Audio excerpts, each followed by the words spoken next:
best thing about the city. Grabs a hold of you, never lets you go.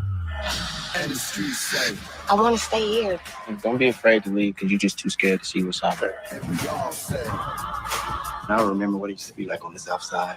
darkness is always right around the corner. They are out here snatching black girls left and right, and no one's looking for them. Still waiting in the water. We gotta lean on each other. This is about Chicago's kids, and they need you now more than ever. That girl's still missing. The voice told me it's my destiny to find her. And the streets say, And the people say, We're all in this together. and we all say, I want you all to hold your heads high. I know change will come to Chicago. The fight isn't over. hey. All right. Yes, we are back. Welcome to the watch party of the Hit List Podcast Network. Woo! Yes, honey. I'm your girl, Lorena. And I am Lydia. And it's your boy as a Kiwi. And your boy, Brian St. John.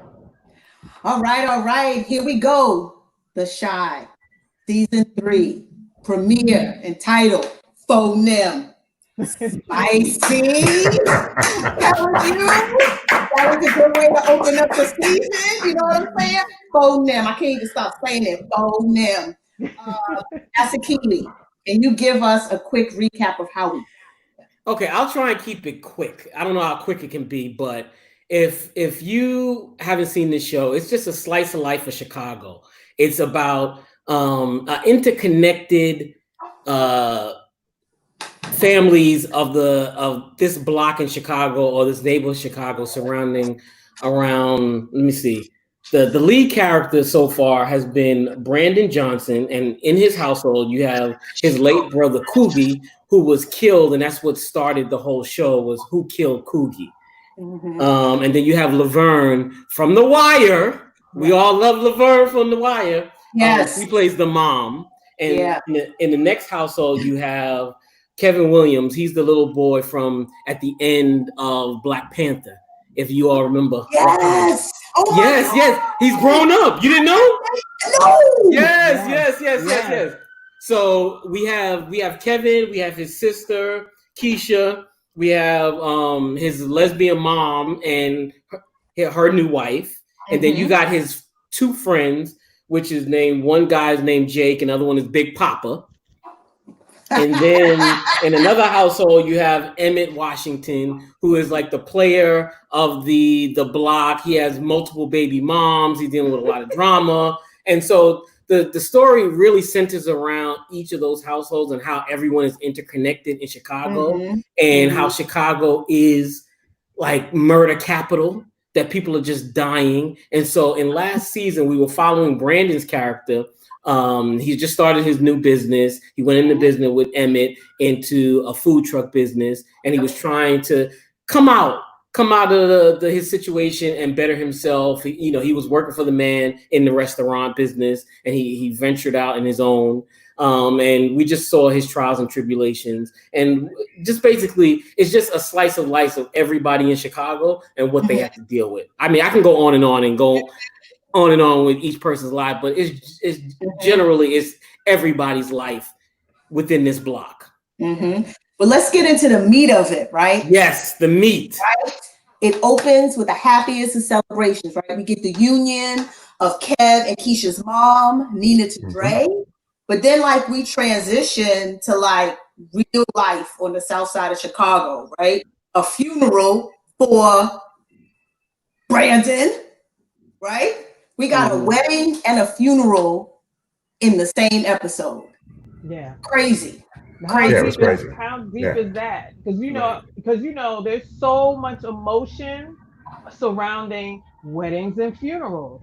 And either one, stuff could pop off. You know what I mean? So I thought that was so significant how they were like a wedding and a funeral, and that's how it started off. I thought it was so significant.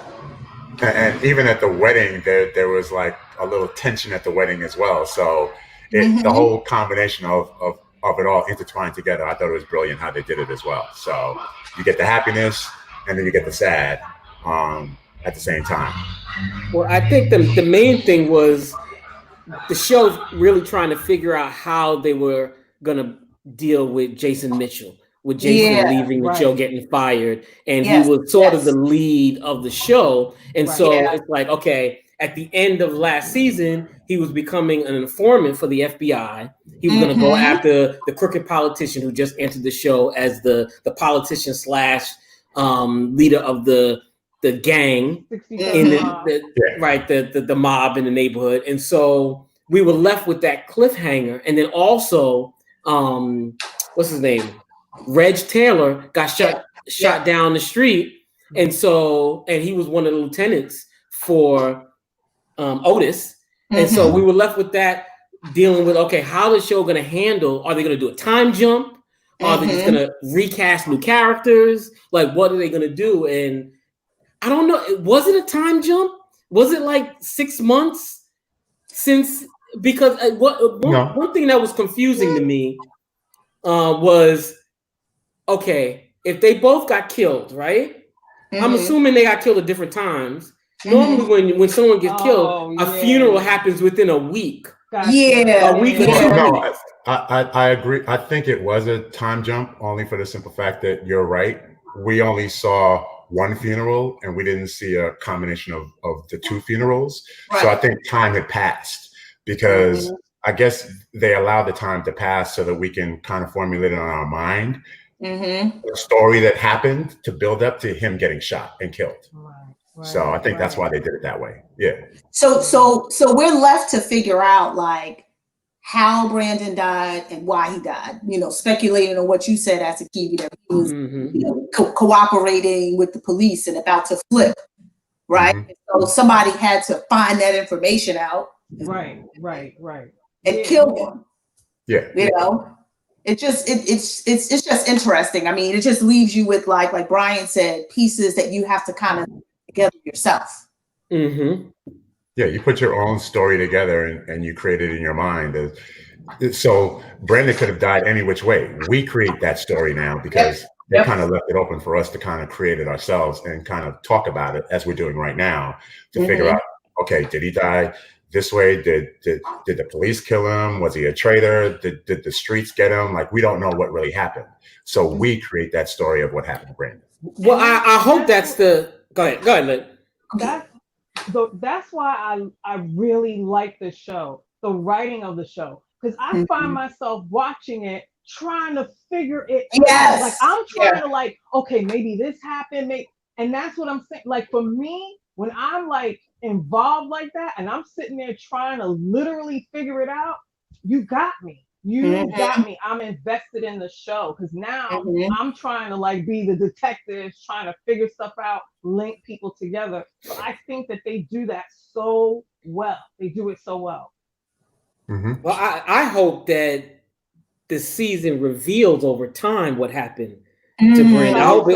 I hope they just don't leave us on a cliffhanger or I hope that they week by week give us. How would they show he's not coming back? He's not even can't be in the flashbacks. I'm sorry. Go ahead, Brian. See, I think they are. I think they're done with that story. I think that's why when the mother got into the car and she says, "At Chicago," all that kind of stuff. That was the closure of that Brandon story. The mother closed the door. She's gone. She's leaving Chicago. She said, "You should leave Chicago." That's it. Story's done. Good point, Brian. Good point. Let's stay on Brandon's mom, Laverne funeral. I had to replay that scene more than once. That acting was like I would have thought she was really this person's mother in real life. When she said he never had a damn shot, neither did Coogee.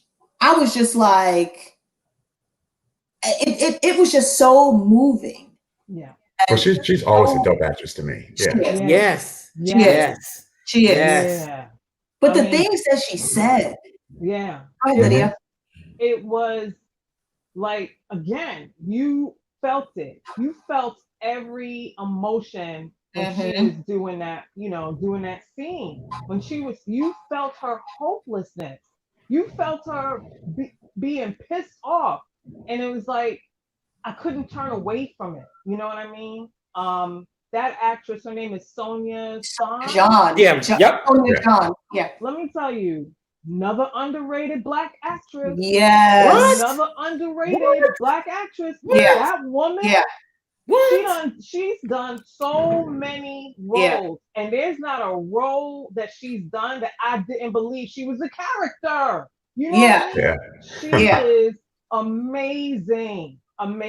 So that whole scene, I mean, I was like zoned in. All the way out to the car. Yes. All the way out to her exit, as Brian said, to the her say la vie to the show. All the way, she killed it. Yes. Don't get me on my soapbox with award shows and getting recognition for. Because I'm like, come on, these are the shows that need to be recognized. Yes. When you see best supporting actress, best supporting actor, or guest on a show, these are the scenes that need to be rewarded. Yes, I agree. And I felt her childhood during her speech. Yes, because she said she was unable to love her boys unconditionally because she hadn't grown up with that kind of nurturing care. It was cyclical. Right. And I felt her pain as a mother because she recognized her faults and her shortcomings and what she wasn't able to give to her boys. Right. It was just so powerful. Chicago don't love you. Oh my God. What? She said her sons were all she had in the city, took them from her. So she was broken. Ain't nothing that's gonna make her ever whole again. Whoa. Chicago don't love you. Oh my God. It's real. Like that's Chicago. Yes. That is Chicago. A woman lost 2 of her children. Yes. And they weren't thugs. They weren't street dudes. They wasn't into the drug game. Or I mean, Brandon was skating, but they were good kids. Right. But Brandon was trying to do good. Brandon got you know what I mean, because he was trying to do good. Right. Okay. Well, can we transition back to the wedding? Yeah. And I wanted to say, didn't you love that gift that Dre gave to Kevin Keisha? Oh, the gift. The gold jewelry to the gift. That was dope. That said longitude and latitude of the house, so no matter where you go, you can always find your way home. Keisha was like, she was trying not to like it. Yeah, I was saying to myself, if I was to ever get married, which I'm not, that is a great gift. Should we pause on that, Brian? Should we explore that a little bit? As a Kiwi sips tea. We need to explore a little bit further, Brian. No, I thought it was a great gift. It was heartfelt. It was touching. Here you have Keisha, who's not receptive of her, and at the same point, she shows her love to both of these kids. Like, I'm here. I'm marrying your mom. I love you both. And here's a gift of the longitude and latitude, which I thought was absolutely brilliant. Oh my God. It was great. Yeah. It was thoughtful. It was thought out. Yeah. It was thoughtful and from the heart. I'm sorry, hey, Lydia. Yeah, no, it again, it's just how the whole wedding was played out. You know what I mean? And one thing that stood out for me is the kids.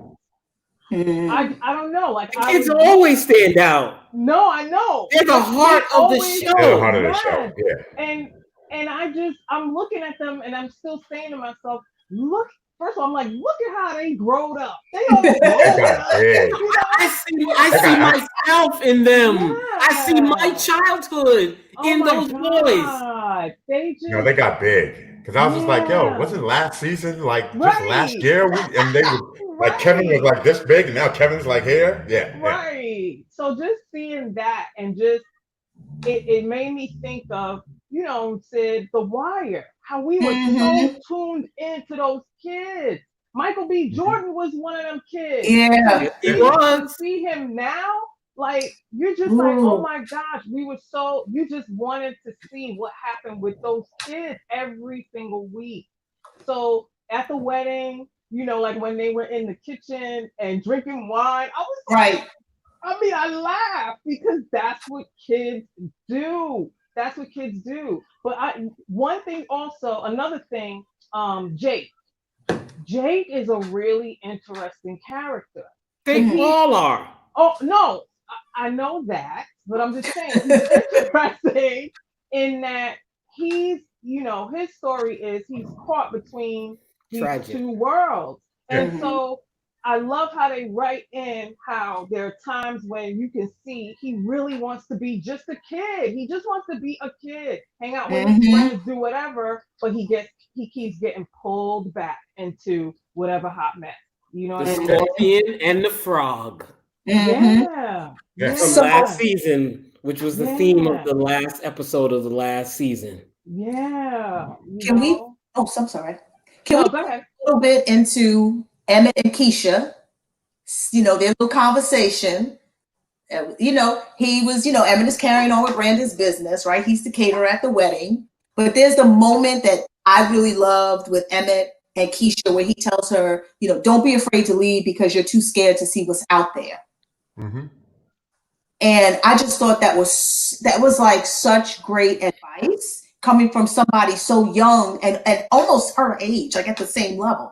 Right. Yeah, I mean, I think it is because especially so many of our Black youth, they get stuck in their neighborhoods, their world, their society, everything, because they're so afraid to leave their community because this is all they know. They grew up here, it's their safe haven.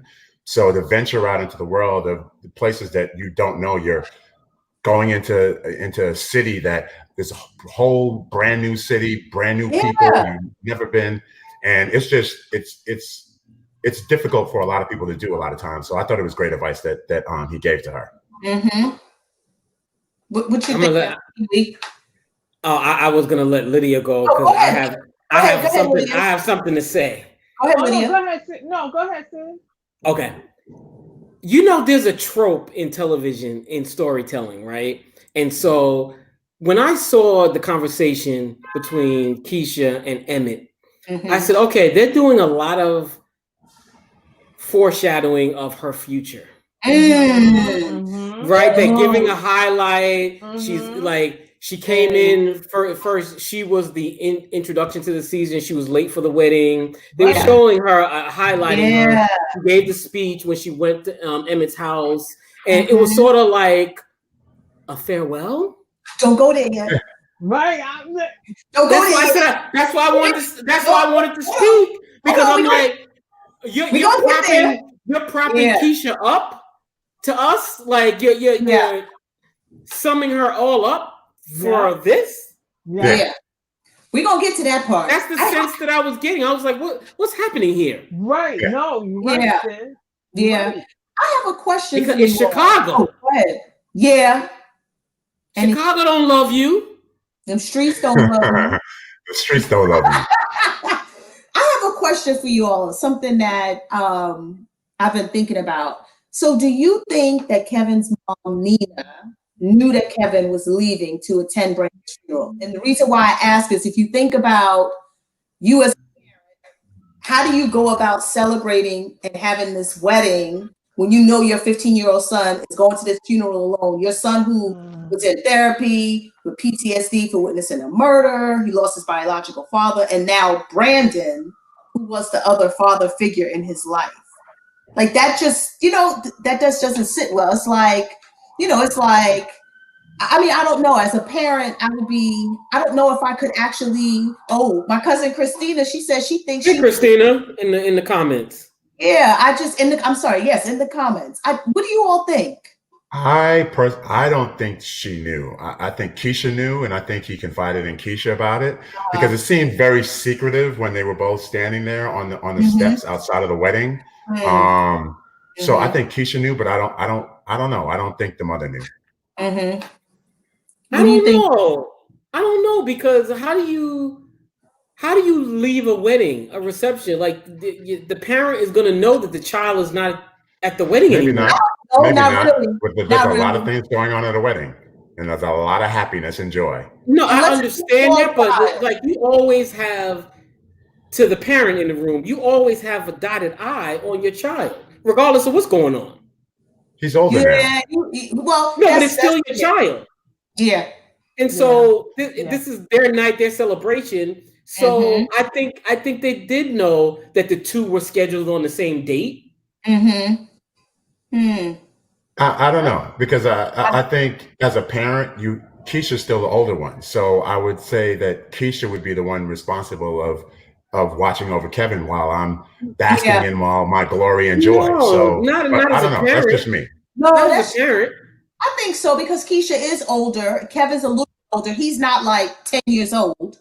But this Chicago. People are dying. Yeah. True. This Chicago. Yeah. Liv, what you think? You know what? I didn't really give much thought to that. Honestly, I didn't really think about that.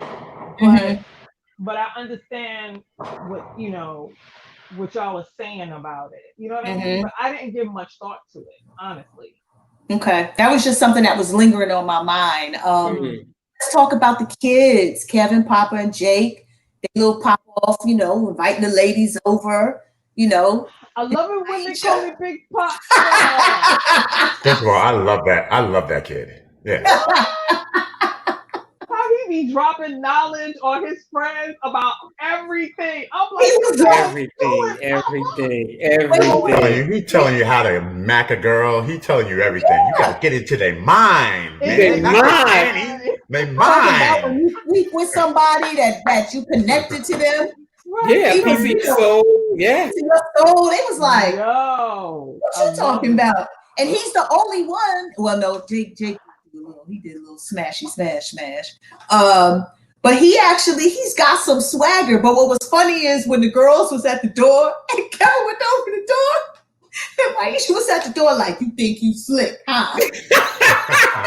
Yo, I like her. She always got the best. I like her. She always gets the best. Yes, I like her. About Maisha? I like her. That little girl is, she is on point with everything. Her whole life, everything. She don't play. She's a smart little girl. And she had to grow up. She's raising her siblings. Yeah. Watching her, and look, these stories are true. They're so real. Yes. Because it reminds me of a girl, 17, that I mentored. Same situation. She was 17 years old. She couldn't do anything with her friends. She could never go out. She could never hang out after school because she had to go straight home to babysit to parent 100,000 siblings. Oh my goodness gracious! And at 17, she could say to me, "I don't want any kids. Wow. But what I do want, I'm gonna move out of the Bronx. I'm gonna do this." Then I'm gonna do that. Like, she had her whole life mapped out, and I was like, "Oh, Tiffany gonna do it." She was serious. So when I'm looking at Maisha, I'm like, I know that kid. I know that kid, because they feel like, you know what? I don't want to be in this situation. I love my mom, you know what I'm saying? But I don't want to be this. So let me make sure that I plan my life out and make sure I do what I gotta do, so I don't end up like this. I love that little girl. Oh my God. Her character is amazing. And she's a cutie pie. She is. She's a cutie pie. Like, she is a cutie pie. And she got sass. When they opened that door, I just started cracking up. She was like, "You think you slick, huh?" She said, "We go way back." He was like, "Oh, darn." It's like the blocking is happening. You can never get rid of her. How respectful. I was just going to say, he respects her. He respects her because he knows she's not like the average young lady out there. He respects her because she's smart, she's knowledgeable, she's a good person, good soul. She's got a good heart, and he knows that. Yeah, and he gave his friend that speech. You got to treat her right. Right. You got to treat her right. All right, let's transition and talk about Reg's family, because we know Reg is dead, right? But his brother, Trig up in here, busting caps. Just busting caps. Is it me, or is the brother dating a transvestite?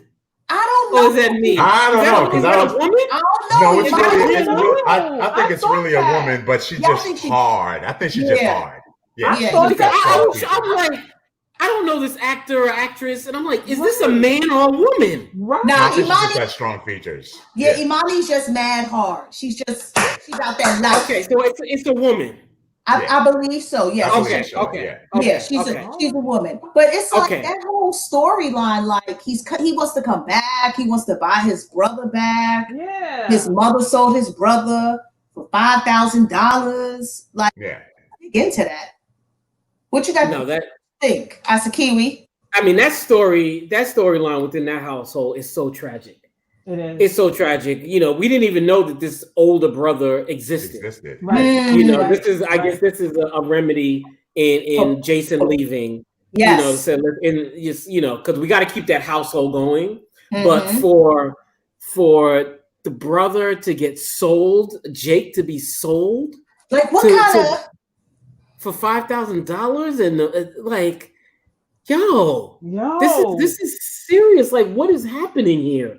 Like the trauma that little kid must be going through, because we haven't dealt with the loss of Reg yet. Right. Like they haven't really talked about Reg not being here. He's just murdered. Right. Yeah. You know, and that was his brother, his father, his mentor, his provider. And now I'm assuming, does he live with the politician?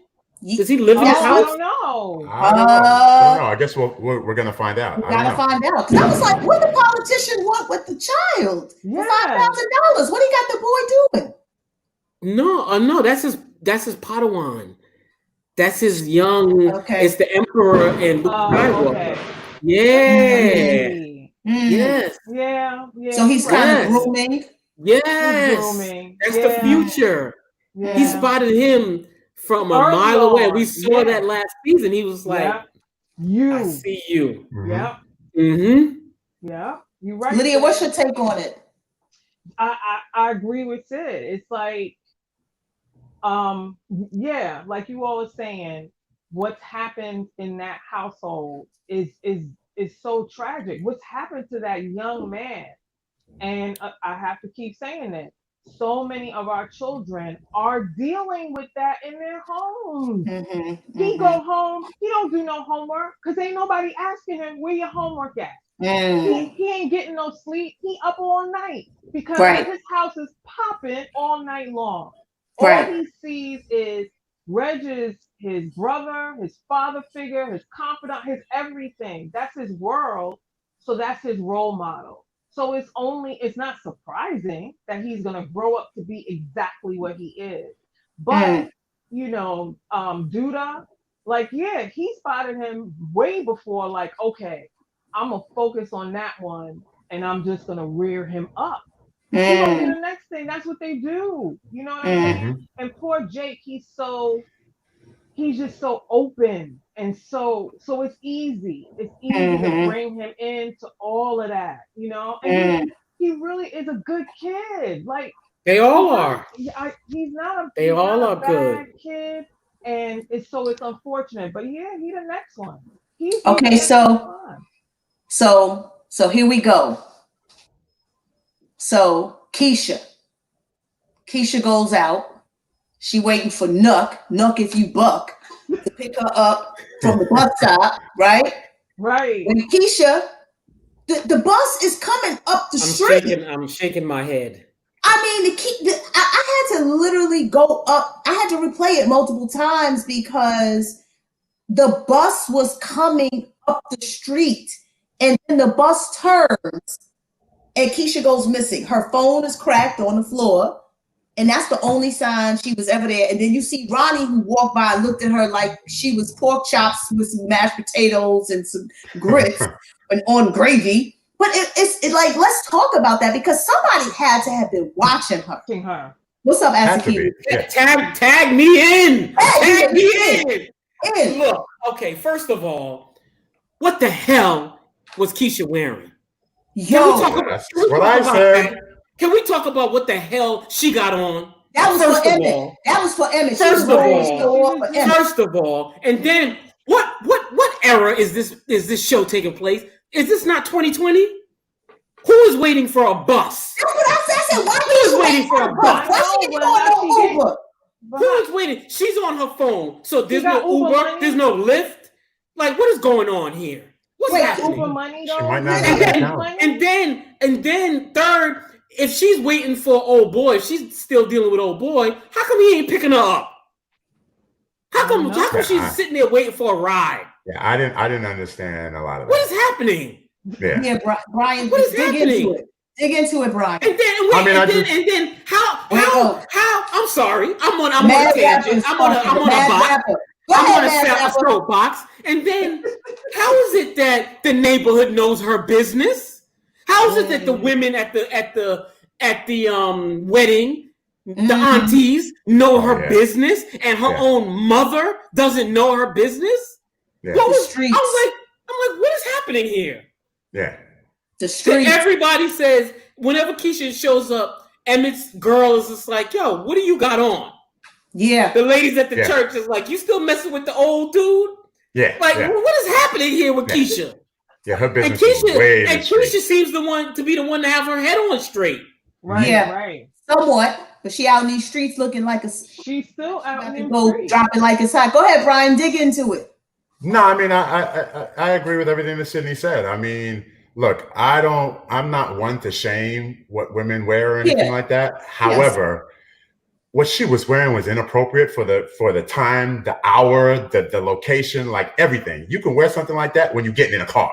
Get in the car and drive off from your house. But you waiting at a bus stop in the middle of the night, there's nobody around. In the middle of the night. And where is she coming from? And what house was by the bus? I don't know. What is happening? Come on, Lydia. I don't know what's going on. Yeah. First of all, when I saw that, I was confused. And I was saying the same thing in my head, like, where is Keisha going? Why is she out at the bus stop by herself? Like, that doesn't make sense or whatever. But maybe she didn't have Uber or Lyft money. You know what I'm saying? And it's like when you're young like that, you just don't think that you think you are mortals. And you think, yes, you're right. This is my neighborhood. I'm just gonna go to the bus stop because I'm going to that party no matter what. I don't got Lyft money. I don't got Uber money. I know the people. I'm just gonna be careful and look and make sure I see who's around me. But I'm getting on that bus and I'm going to that party. That's all she's thinking. She ain't thinking about her surroundings. But she did have money. Her mom made sure that she had everything that she needed. She had money. Yeah, but isn't Uber and Lyft an account? I don't know. It's an account. Right, but you have to assume that the parents left her in charge with everything she needed. Right. So in today's age, it's Uber and Lyft. And so I'm sure that I agree with you with that, but what I'm saying is, let's take Uber and Lyft out of the equation. Yeah, because there's a lot of people that don't. She could have called the cab. Yeah. She could have called the cab at wherever she was coming from before she got to the bus stop. She could have called the cab. Listen, this part right here, I was like. She wasn't thinking. I was like, why is Keisha taking the bus so late? But to Lydia's point, when you are young, because I do remember getting the train from the club at 6 o'clock in the morning. Oh, and Cousin Chris said, and they paid her, you know, in the comments, in the comments. But, you know, I remember riding the trains late night and doing all that kind of stuff. Right, but in our era, it was a different day. But you could still they just had a funeral. People you're right. Chicago don't love you. I know. This is a different day. All right. Let's rate this episode. I know we talk about, but you know, we gotta bring it down. The Mad Rapper. Yeah, he getting riled up. Drink a little bit of that. Yeah, I got drink a little bit of that Stevie water you drinking over there. Steve Harvey. Okay. That's Steve Harvey. That's appropriate. I'm drinking out of my Steve Harvey cup, y'all. All right, so let's rate this episode. I give it. So we going out of 5. That's normally the spectrum we go at, right? I'm gonna give it a 4.5. Lydia, that's high. That's my rating. That's her rating. Go ahead, Lydia. Lydia, how about you? Okay, first episode, I give it 4. Okay. All right. Brian? 4.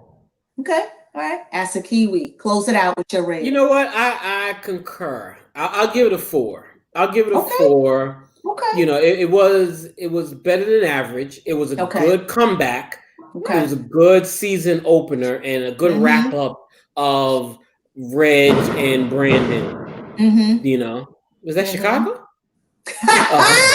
Streets don't love you. Streets don't love you. All right. Everybody stay on because we're going to transition into discussing the Greenleaf final episode. Up next. No, final season. Hallelujah. Premiere episode.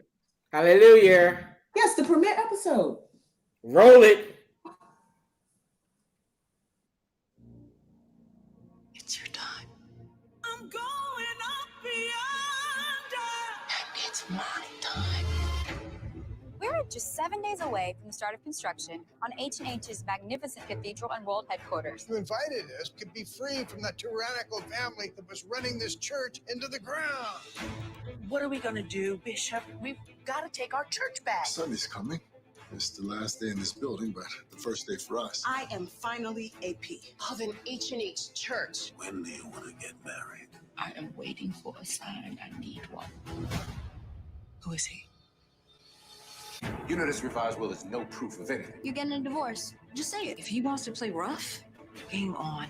There he is. Well, if you knew what I've been through, you wouldn't show up unannounced. If I don't marry you, I don't give a job. Did you call Dale James the night he died and tell him to come to the church? Tara James. Tara James. Rochelle's sister.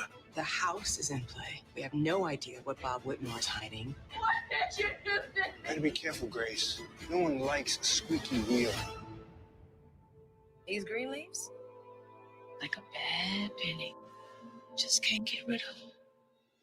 If you want to know It's over, I see that now. where I'm going, Seed has been buried, where I'm but the new plant is ready to grow.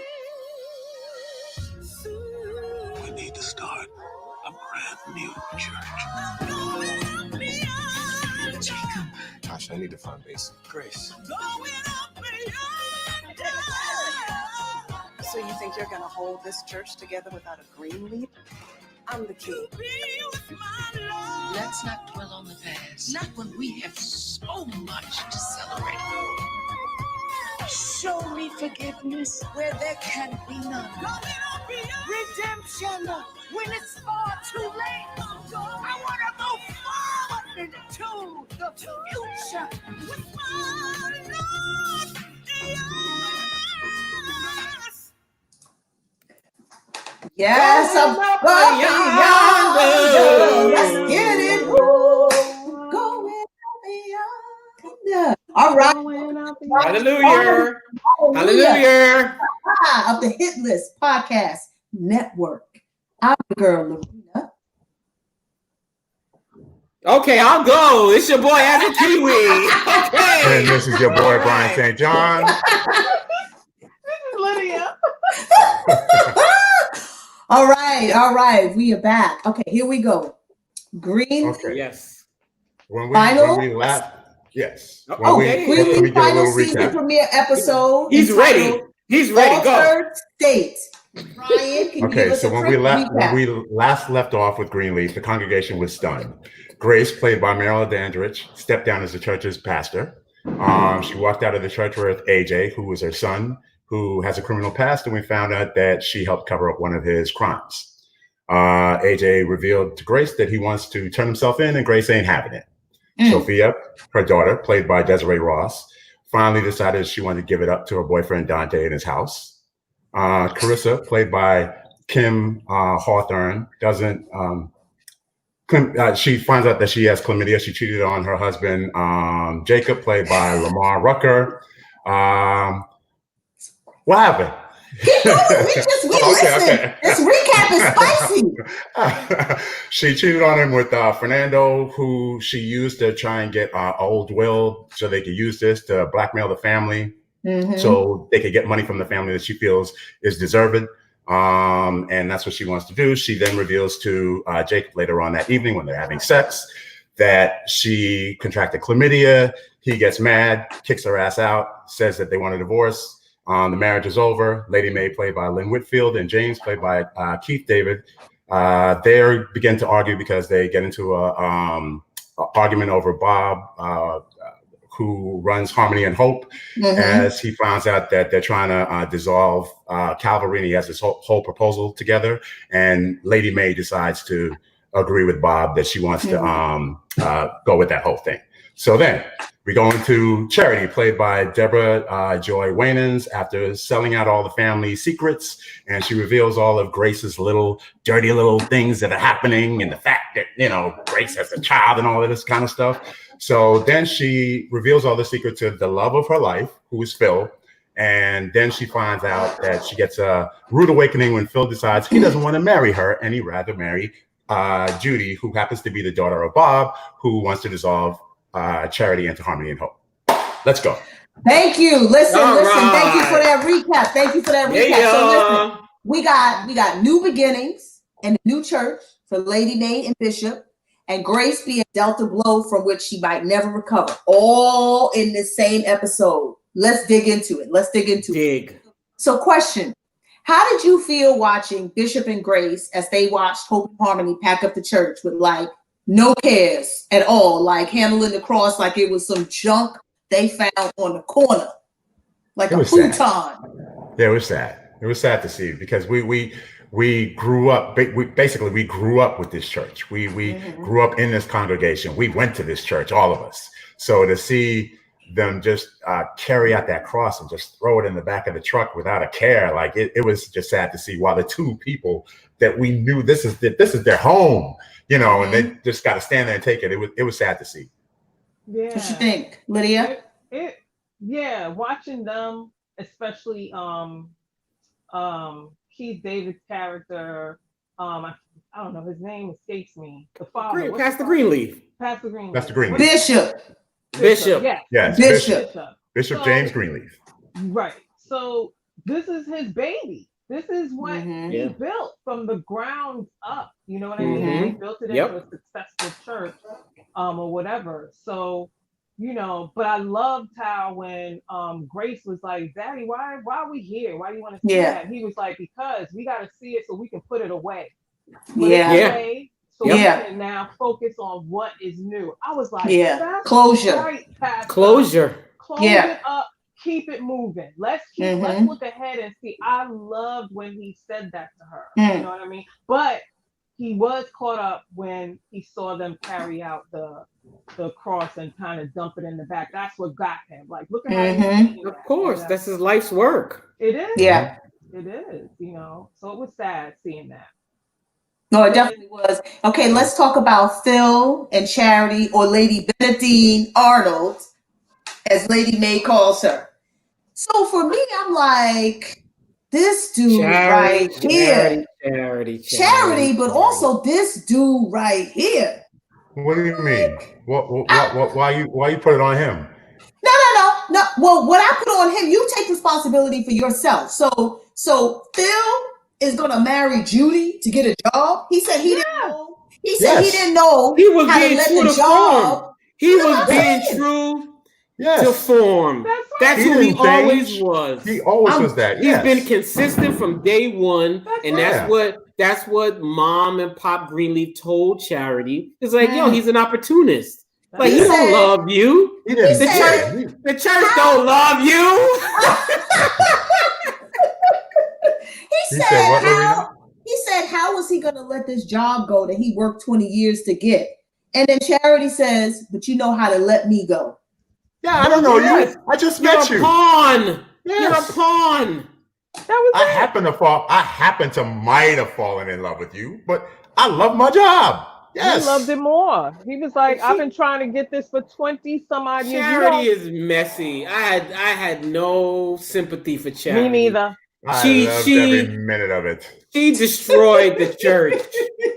She single-handedly brought the Harmony and Hope down. Yep. What the mama say? Benedictine Arnold. Yo, if you didn't laugh at that scene, you ain't got no humor. The mama said, "Oh, here come Benedictine, blah blah Greenleaf." Yo, Lady May. You gotta love Lady May. She the queen of clapback. The queen. But she was right.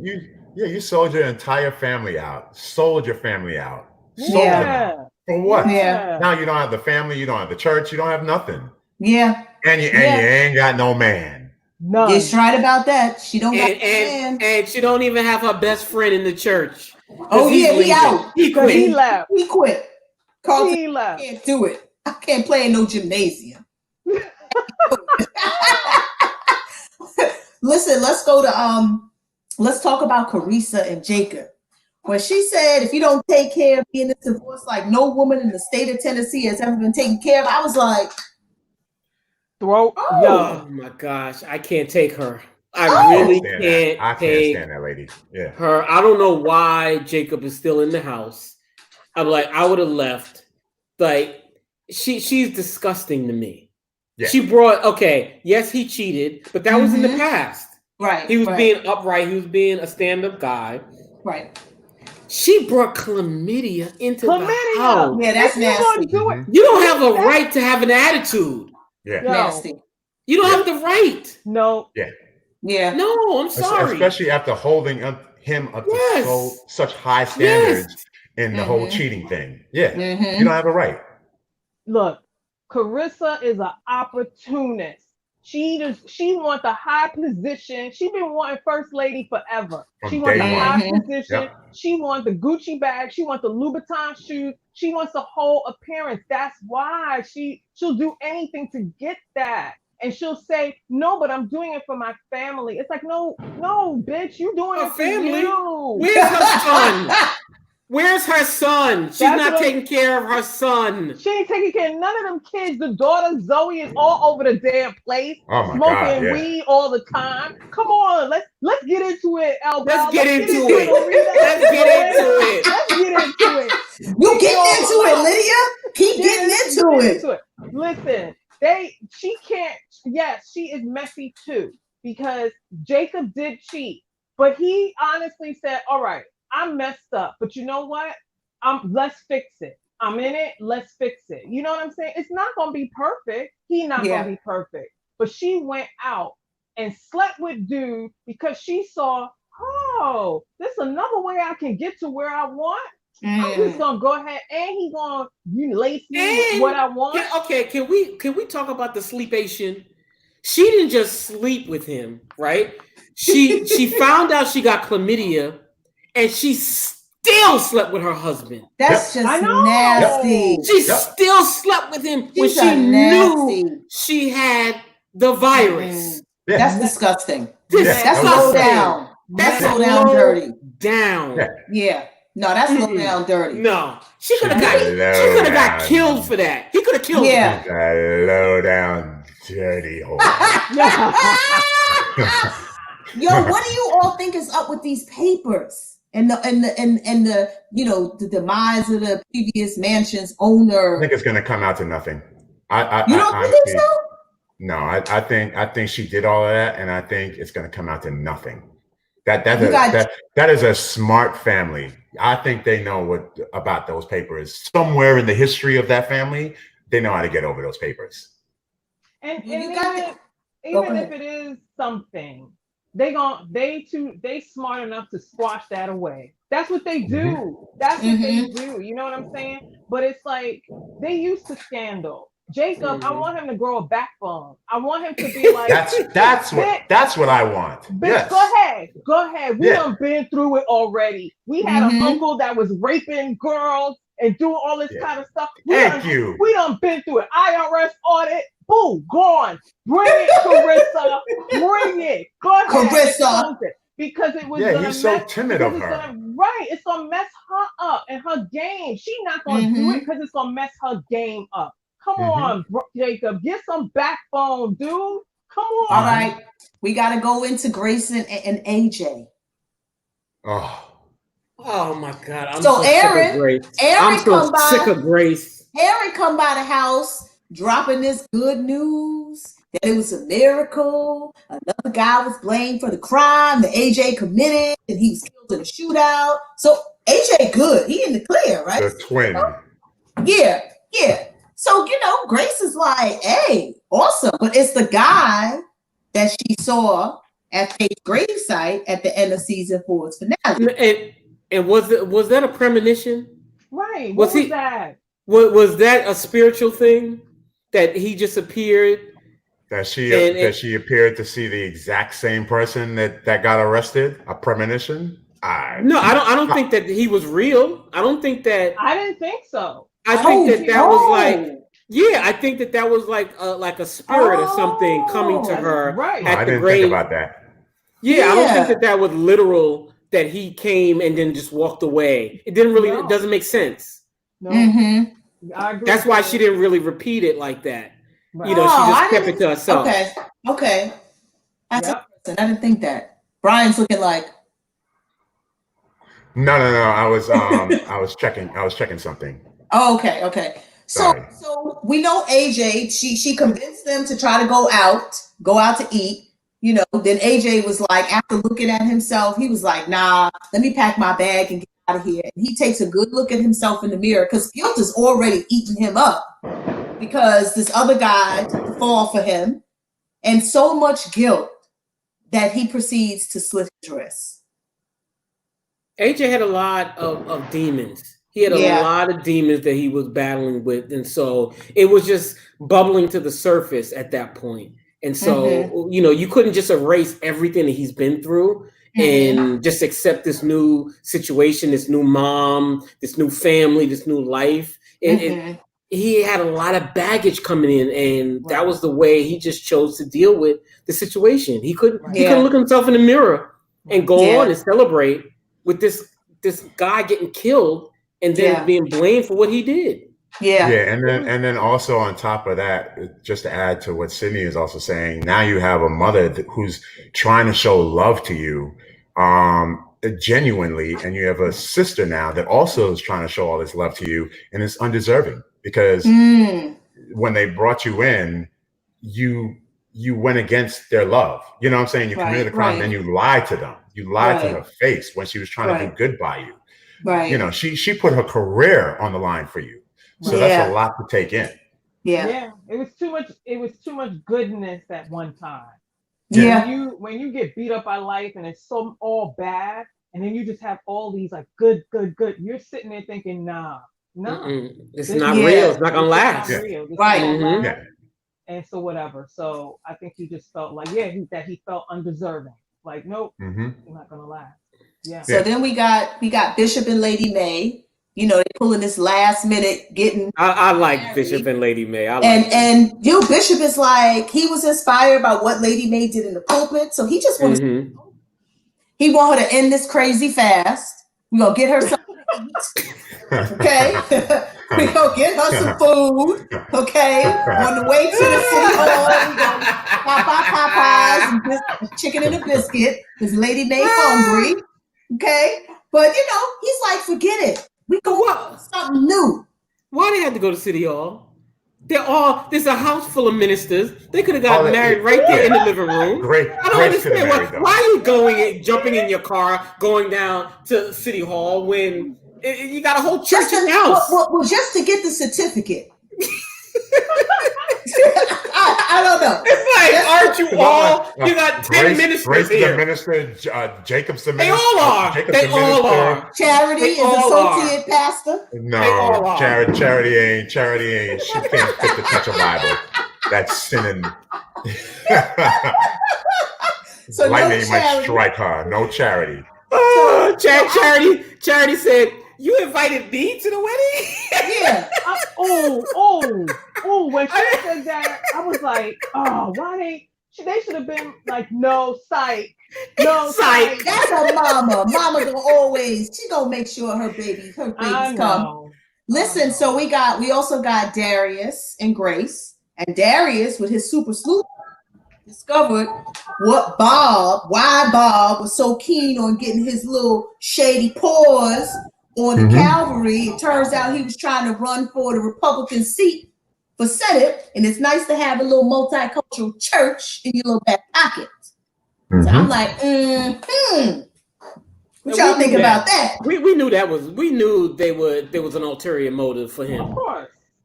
There's always. And so we just was waiting for that shoe to drop and someone to reveal it to us. But I mean, it happens every day. Yeah, it does. It happens. And the board wanted them to come in because they saw, bright lights and time was of the essence. And knew this and knew that. And they were like, yeah. And they wanted the Greenleafs out. Yeah. They did. They did. But then when they saw what was happening, then some of the board members were like, Pastor Greenleaf, can you come and help? Yeah, they come. Like, no, bitch, I can't help you now. Y'all are the ones that kicked me out. Y'all voted me out. Y'all thought that was bad. Now y'all got to deal with what you brought in here, what you agreed to. You know what I'm saying? Deal with the devil that you know, not the ones that you don't. Because it just seemed like those ladies were more concerned about the structure versus the leadership. Because as soon as they heard it was going to be in a gym, they was like, oh, no, we can't take our fine clothes into the gym to pray. It was like, no, we're going right to Pastor house. Like, Pastor. They put How they do it? Hands in the air. And it's like, it's not Pastor's concern anymore. Bishop not concerned about that anymore. He did tell them, and they was looking shocked. He was like, let's pray first. He said, let's pray. Let me show you who the real pastor here. Exactly. What? Bishop Greenleaf. Yeah. He said, let's pray about it. And so he knew he had an opening. He did. A window. Yeah. No, I was going to say, Sophia, that girl can't catch a break. Oh, Lord. Yes. Every time she's fine. Wait, did Sophia just finish hanging out with Keisha from The Chi? What in the hell is going on with these young girls in these outfits?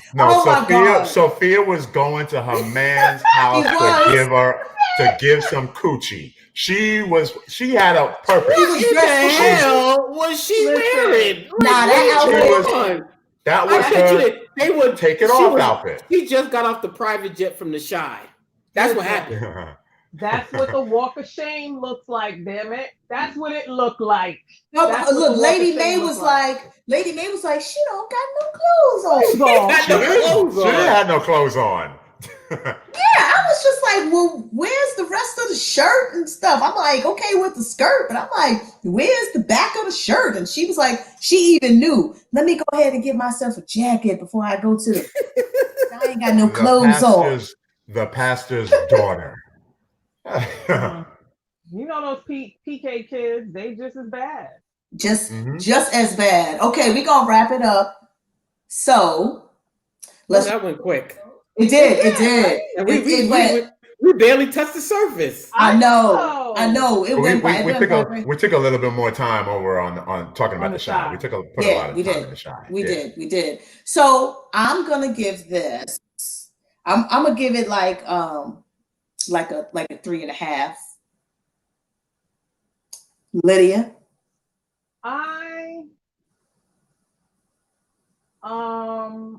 I'll give it a 3.5 for the first episode. Okay. Kiwi? I think I'm gonna give it a 3. It has a lot of room. Yeah. It had a lot of room for improvements, but I'm gonna toss them 3. Okay. 1, 2, 3. Close us out with your rating. As I pray to the Lord, I agree with Sydney. All right. That's a wrap with this episode of The Watch Party. We thank you all for joining us tonight. We hope you join us again. And be safe out there. Peace. Peace.